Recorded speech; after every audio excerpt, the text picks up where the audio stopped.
Hello बच्चों, welcome to my YouTube channel maths orbit RK. दोस्तों, आज हम लोग क्लास 12 मैथ्स एनसीईआरटी के पूरे सिलेबस के बारे में बात करेंगे।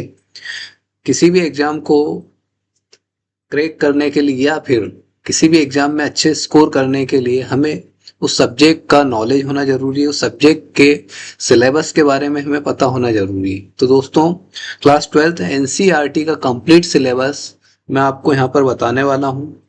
और इस सिलेबस को जानने के बाद किस चैप्टर का कितना वेटेज रहेगा, कहाँ से कैसे क्वेश्चंस आते हैं, ये सारी चीज़ें इस लेक्चर में मैं कवर करने वाला हूँ।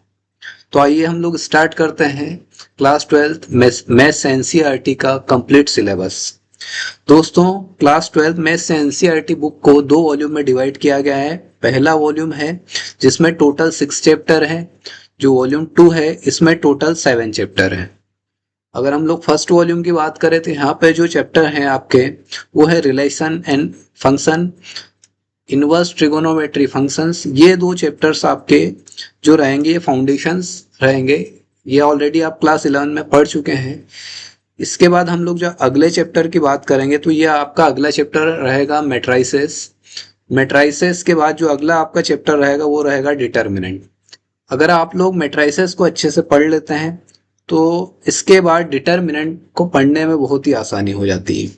फिर जो नेक्स्ट वाला आपका चैप्टर रहेगा कॉन्टिन्यूटी एंड डिफरेंशियबिलिटी।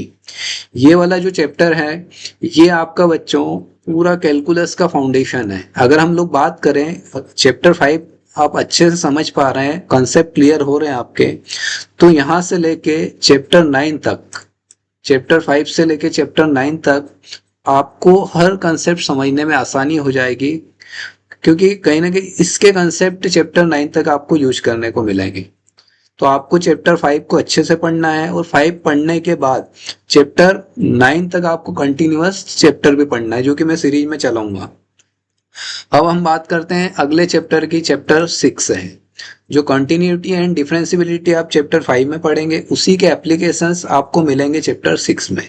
यहाँ पे कोई क्वांटिटी में चेंज कितना होता है पर सेकंड पर टाइम, वो हम लोग डिस्कस करने वाले हैं। अब जो आपका सेकंड वॉल्यूम है एनसीईआरटी का, यहाँ पर टोटल 7 चैप्टर है। इन टोटल 7 चैप्टर में आपका जो पहला वाला चैप्टर आ रहा है जिसका नाम है चैप्टर 7, ये है इंटीग्रल्स। बच्चों, ये चैप्टर काफी बड़ा है, लेकिन जब हम लोग इस क्लास में पढ़ेंगे तो बहुत ही आसानी से आपको ये चीजें समझा दी जाएगी। इसमें ओवरऑल 9 to 10 एक्सरसाइज है जो कि आपको मैथ्स ऑर्बिट चैनल पर कंप्लीट एनसीईआरटी मैथ का सॉल्यूशन मिलने वाला है। उस चैप्टर में आपको बता दिया जाएगा कि यहाँ पर कैसे क्वेश्चंस आते हैं और एग्जाम में कौन कौन से क्वेश्चन आपके लिए इम्पोर्टेंट है, कौन सी एक्सरसाइज आपके लिए इम्पोर्टेंट है, कौन से कंसेप्ट आपको समझना चाहिए। वो सारी चीजें आपको जब हम चैप्टर्स स्टार्ट करेंगे तब देखने को मिलेगी। इसके बाद जो हम अगला चैप्टर देखने वाले हैं वो चैप्टर 8 है। चैप्टर 8 है एप्लीकेशंस ऑफ इंटीग्रल्स। जो चैप्टर आप यहाँ पढ़ेंगे उसी के एप्लीकेशंस आपको यहाँ यूज करना है। नेक्स्ट वाला आपका जो चैप्टर रहेगा 9, चैप्टर 9 है आपका डिफरेंशियल इक्वेशन। आपको मैंने पहले ही बोला था कि जो आप चैप्टर 5 पढ़ेंगे उसी के कंसेप्ट आपको 9 में भी देखने को मिलेंगे। अब हम लोग जो बात करते हैं बच्चों, जो आपका अगला चैप्टर है वो है चैप्टर नंबर 10। इस चैप्टर 10 के लिए आप लोग बच्चों यहाँ पर देखेंगे तो चैप्टर 10 और 11 ये दोनों चैप्टर आपको एक साथ पढ़ना। एक साथ पढ़ने से मतलब ये है कि अगर आपने पहले चैप्टर 10 पढ़ा है तो उसके जस्ट बाद आपको चैप्टर 11 पढ़ना है, क्योंकि चैप्टर 10 के ही कंसेप्ट चैप्टर 11 में भी यूज होने वाले हैं। तो चैप्टर 10 आपको अच्छे से पढ़ना है। उसके बाद हम लोग बात करेंगे 3 डायमेंशनल जियोमेट्री, जो कि आपका चैप्टर 11 है। इसके बाद जो नेक्स्ट वाला आपका चैप्टर आने वाला है वो चैप्टर 12 है। ये चैप्टर 12 है लीनियर प्रोग्रामिंग। जो चैप्टर 12 है बच्चों ये है आपका लीनियर प्रोग्रामिंग।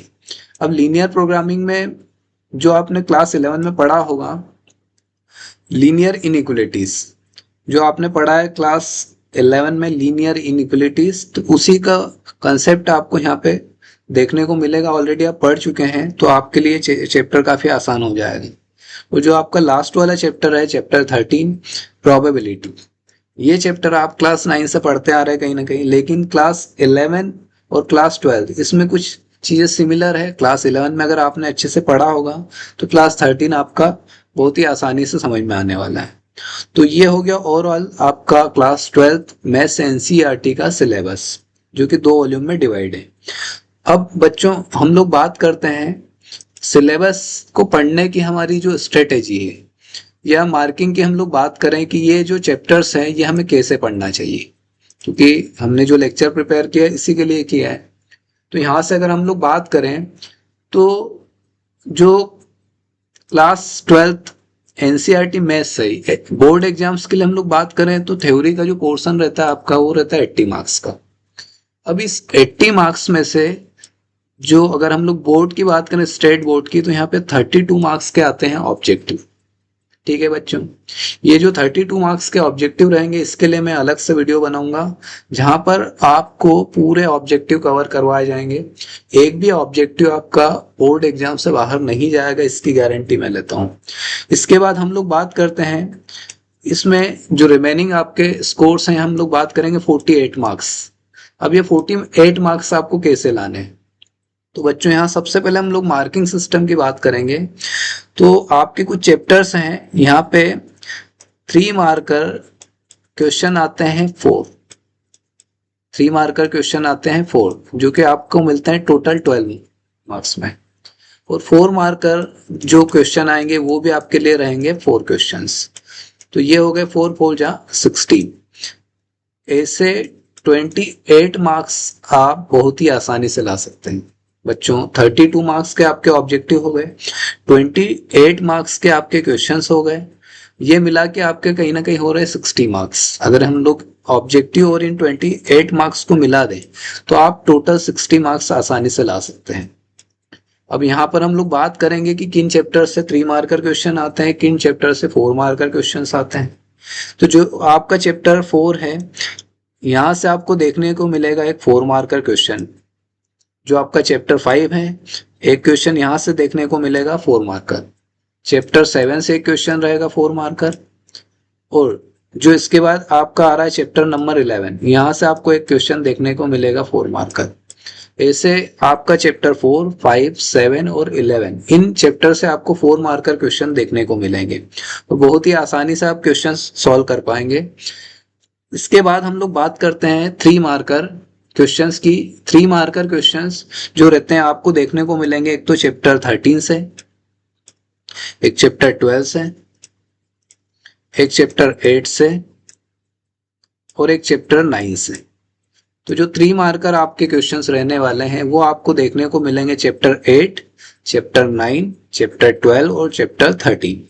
इन चैप्टर्स में से अगर हम लोग मोटा मोटा बात करें बच्चों, तो 4 मार्कर और 3 मार्कर अगर आप क्वेश्चंस कर लेते हैं, और ये जो 32 मार्क्स ऑब्जेक्टिव जो कि मैं आपको पढ़ाने वाला हूँ, इसके बेस पे आप 80 मार्क्स में से 60 मार्क्स बड़ी ही आसानी से ला सकते हैं। तो आपको कोई भी चैप्टर पढ़ना है या कोई भी सब्जेक्ट पढ़ना है, उसके पहले आपको थोड़ा सा उसका प्लान पता होना चाहिए, उसकी स्ट्रेटेजी पता होना चाहिए, तब जाके आप मेन एग्जाम में अच्छा स्कोर कर पाएंगे। तो ये रहा हमारा मार्किंग सिस्टम। अब हम लोग बात करते हैं बच्चों 20 मार्क्स की। तो ये जो 20 मार्क्स आपके रहने वाले हैं, यहाँ से आपको 10 क्वेश्चन मिलेंगे 2 मार्कर। 10 क्वेश्चन मिलेंगे आपको 2 मार्कर, जो कि आपको 20 मार्क्स कवर करेंगे। अब जैसे जो रिमेनिंग चैप्टर से जैसे हम लोग बात करें relation function, inverse trigonometry function, तो यहाँ से आपको मिलने वाले हैं 2 मार्कर क्वेश्चंस। इसके बाद हम लोग बात करेंगे एप्लीकेशंस ऑफ डेरिवेटिव, यहाँ से भी आपको 2 मार्कर क्वेश्चन देखने को मिल जाएगा। फिर जो आपका चैप्टर 10 है, यहाँ से भी आपको एक क्वेश्चन 2 मार्कर देखने को मिल जाएगा। ऐसे ही क्वेश्चन है जो आपको रिमेनिंग चैप्टर से, जैसे चैप्टर 5 है, यहाँ से एक और 2 मार्कर क्वेश्चन आपको देखने को मिलेगा। तो ओवरऑल आपके 10 क्वेश्चन रहेंगे जो कि 2 मार्कर रहेंगे। तो ये हो गया आपका कंप्लीट 80 मार्क्स। ठीक है, जहां पर 60 मार्क्स आप गेन कर सकते हैं 32 मार्क्स के ऑब्जेक्टिव, 28 मार्क्स आपके 3 मार्कर और 4 मार्कर के क्वेश्चन है, उसके बेस पे आप बड़ी आसानी से ला सकते हैं।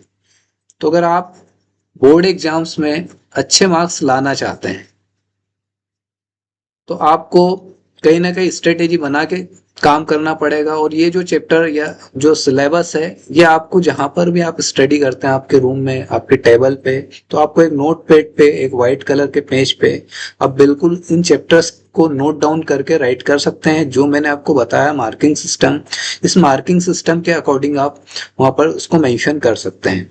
अब दोस्तों, जो हम हमारे कंप्लीट एनसीईआरटी सॉल्यूशन की बात करें, जो कि मैं हमारे चैनल पे स्टार्ट करने वाला हूं, तो हमारा जो पहला चैप्टर रहेगा बच्चों, वो रहेगा आपका चैप्टर 3 मैट्राइसेस।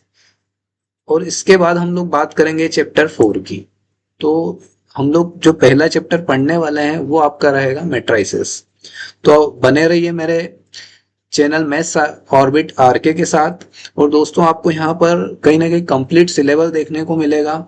और मैं अपने साइड से फुल्ली कॉन्फिडेंस के साथ बोल रहा हूँ कि आप अगर इस चैनल के साथ बने रहते हैं तो आपको एग्जाम में बहुत ही अच्छा स्कोर देखने को मिलेगा। आपको जो चीजें यहाँ से समझाई जाएगी, जो क्वेश्चंस आपको बताए जाएंगे, यकीन मानिए आप जब इस सीरीज को कंप्लीट करेंगे, आपका पेपर देंगे, उसके बाद आपका जो स्कोर रहेगा उसमें आपको देखने को मिलेगा कि जो मैंने आपको यहाँ पढ़ा है वही सारे क्वेश्चंस आपको बोर्ड एग्जाम में देखने को मिलेंगे। तो अगर आपको ये मेरा लेक्चर पसंद आया हो तो इस चैनल को लाइक, सब्सक्राइब और शेयर जरूर करें। Thank you. बने रहिए मैथ्स ऑर्बिट आरके के साथ। मैं हूं आपका दोस्त मैथ्स ऑर्बिट।